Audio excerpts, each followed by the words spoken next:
When I started this, retro emulation was janky at best and downright infuriating at its worst. It's 2026 and we're looking down the barrel of what I think is the end of original hardware and the end of the retro emulation handheld craze. The fad of a cajillion retro emulators floating about willy-nilly with software that sucks and hardware that would make a junkyard scoff, i.e. eWest. We now have two handhelds that hit the sweet spot of quality versus functionality versus power, and with these, it gets quite difficult to recommend pretty much anything else in this price bracket, including original hardware. The Ayaneo is very aggressively priced with a 32GB storage for $69 and $79 for the 64GB option, which also has a little bit more RAM, 2GB versus 3GB. Although more pricey, we have the Anbernic RG476H at $149 at the time of making this video. But what exactly is my point? Hold that thought. I'd like to firstly thank PCBWay for yet another year of support on the channel. I must say, without PCBWay's support, I wouldn't be where I am with the channel at the moment. So thank you so much for supporting the channel. It's a great partnership. I want to tell you about their Christmas promotions. They're giving away free purple, matte black, and pink solder masks on their PCBs, and then 10% off transparent and Somos Lido 3D materials. The people in the know will know what that is. And you can grab up to $435 in coupons. So hop onto their website, look around for the coupons. You can get some really good deals with the coupons and the specials that are currently running. And then in general, site-wide, there is a sale going on up to 50% on whatever you purchase or whatever you have made at PCBWay. And if you don't know what they do, 3D printing, custom PCBs, pretty much anything that you need for a custom nerdy project, PCBWay are the one-stop shop. So go check them out. Thank you, PCBWay, for another year of sponsorship to my channel. Cool. Are you still holding that thought? Because my point here is the Anbernic 476H and the Ayaneo Pocket Air pose the end of looking around and fussing about with original hardware. And it also marks the end of shopping around for retro emulators. Because in my view, this is it. This is endgame for a lot of the people, like sort of tire kickers and friends that reach out to me, come out the woodwork that I haven't seen in years and go, hey, Aiden, you've influenced me buying a thing, and these are the ones to get. I know there are cheaper things out there, but in my view, these are reliable brands. We'll talk about Ayaneo in another video, but these are fairly reliable and high quality brands that are gonna stand the test of time and see you through the myriad of devices that pop up on a daily basis. What's the catch? Well, I'm glad you asked, collective voice of retro emulation. The catch is turning it into a console. That's my feeling about this. Perhaps you're me and your last contact with retro gaming is the Famicom. You cycled to Muizenberg with your cousin. You both saved up 230 Rand to buy a Famicom at the computer store in Muizenberg. And that's your last reference to gaming. Now, although those things, for many reasons were crappy, the great thing about them was RCA cable into your TV and off you go. These things just don't do that. Like, firstly, you will need a Bluetooth controller, something like this. You can get cheaper ones, but you'll need a Bluetooth controller that is rated for Android. You actually can't try wired controllers with this unless you use a USB adapter, so it gets quite tricky. So I would recommend just getting an Android rated controller. Now this will work with both of these, but the catch is the Ayaneo, I've been testing it and I cannot get it to work over HDMI with my little HDMI adapter, but I can get the Anbernic to work. And so you can link this up with something like this. So this is a USB-C, it plugs plugs in the bottom here, and you put your HDMI in there to your TV, and Bob's your uncle, Fanny is your aunt. And you can then play this as a console with your Bluetooth controller.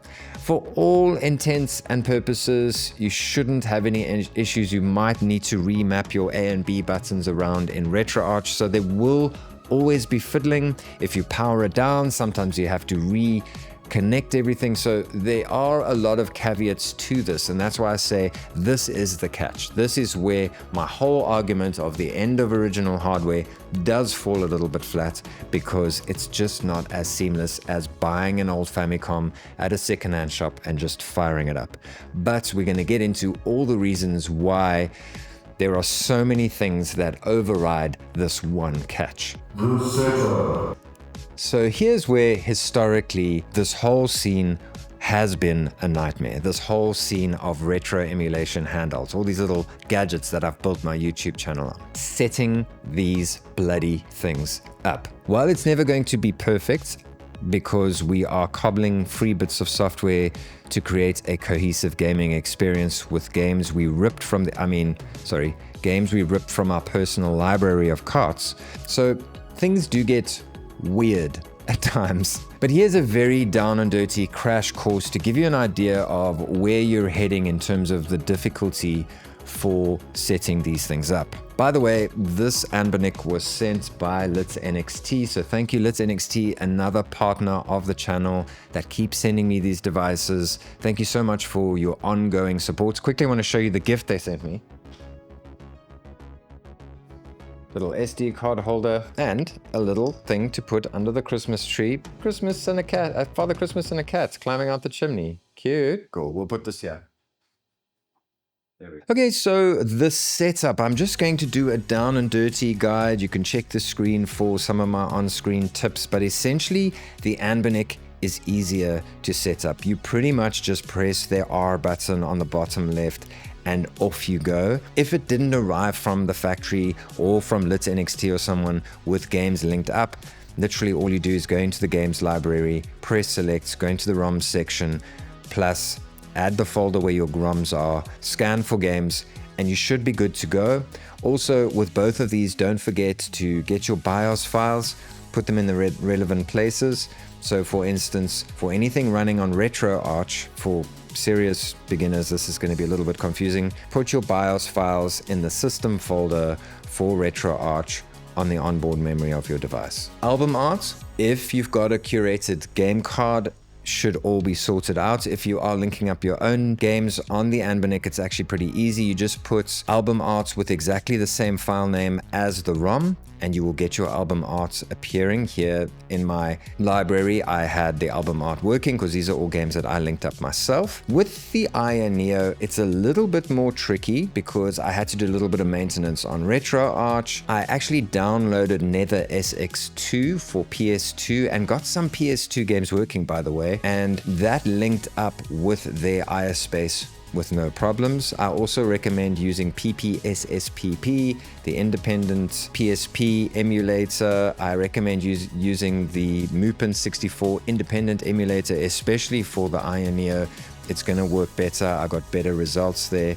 And then just linking that up with ISpace. When you open a game, it will let you choose. So you just got to be mindful of which core or emulator you are choosing in the ISpace. Now, there's a lot to digest here.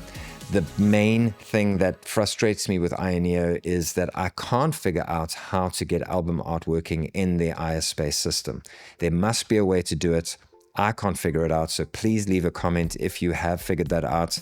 Maybe we can make a separate little video or a short on my channel just to let people know about that. So to quickly segue to gameplay, you are going to get more gameplay on the Anbernic. The Anbernic is going to play PS2 quite well. It's going to hit a ceiling at PS2, same as the Ayaneo, but you are going to get more PS2 and GameCube games playing on the Anbernic than the Ayaneo. The Ayaneo PS2 really is its cap. You are going to get a few games working. You're going to have to do some serious tweaking to get things like God of War and that sort of thing working. So, you know, in summary, you're going to get more GameCube and PS2 games working on the Anbernic, With the Ayaneo, not so much. It's pretty much limited to N64, Dreamcast, and then as soon as you hit GameCube and PS2, it hits a wall. You can play those games, but it's just going to be very, very limited. The design. Let's just take a moment to marvel at the Ayaneo. This is a company that has always had a good eye for design. My Ayaneo 2S, which is a Windows PC handheld, has been one of my favorites purely because it's just so nice to look at. And the controls are great, which we will talk about in a second. But now, with the Ayaneo Pocket Air, we have a budget device with possibly the best design of a device at this price point. This one in particular is so stunning in the Famicom colors, and it's what inspired the title and concept of this video. It also came with some beige joystick caps. The Anbernic was my favorite design until the Ayaneo came along. It is funny how something can seem perfect until something else just takes it to the next level. Nonetheless, if you end up with the Anbernic instead, you won't be disappointed because... controls. Yes, fantastical voice of retro emulation. The controls in both of these handhelds are superb. It's been like this for a while. In comparison to original hardware, these retro emulators just beat it, hands down. These are better controls than original hardware, without a doubt. I've always said that Anbernic have the best controls in the business, but this Ayaneo, there's just something very special about it. It's got these mushy action buttons. It's got a mushy but like pretty, nice controlled D-pad, but like floppy, which is just, it's got nostalgia and it feels good. It feels good to use. Now, these joysticks are also in the very expensive Pocket DS, which arrived. And when it arrived, I was like, how could you put these on a more expensive device? But the more you use them, you realize they're not that bad. Like they're small caps, but somehow, I don't know, there's something about them that I really like. And the D-pad is also excellent on the Ayaneo. Oh, and the triggers. The Ayaneo has these lovely flared triggers, which are just lovely, like just unnecessary on a device like this, but really nice to use. I think the thing about this is a 69 USD handheld, and it's got tech and design concepts that they are using in their far more expensive devices, $400, $500, $600 devices. And the other thing in comparison to the Anbernic is that this has soft press bumpers, and then you've got the Anbernics, which we've all been complaining about for a while. So in general, better controls on the Ayaneo, and then, with our argument for original hardware, like just so much better. But the one thing that does annoy me a bit with the Ayaneo compared to like an Anbernic or whatever is, I've been complaining, like for instance, Retroid brought out a device and there was no back button, no Android back button. And I was like, we really need more buttons. The new flip device from Retroid doesn't have any mappable buttons. And I loved that on the original flip. Now this has buttons for days and a problem because, so we've got what is supposed to be start and select, which isn't always start and select. I had to map this as select in RetroArch, which is strange. This is the Aya button, which opens Aya space and also opens the side menu if you're using things and then you press it and it'll bring the little side menu. So that is quite nice. This is the desktop mode. You press that and that goes to desktop. This has been mapped as a back button. And so on Ayaneo devices, they have RC and LC. Now, this is LC over here, and there's nothing in their software to map this to anything. So this is just a press and hold and go to home button. So there's a lot of buttons, and it actually gets a little bit confusing at times what they all are supposed to be doing. What about ergonomics? Yes, ergonomics. This is another area that these emulators have been beating original hardware with for a while. The Anbernic has these lovely rounded edges and a lovely feeling matte plastic. The Ayaneo, although quite small, has these curved bumps, which don't really make sense on a small device, but do make it, it gives you something to hook your fingers onto. And the plastic again is a lovely matte plastic. So both of these are very good ergonomically for such a small device.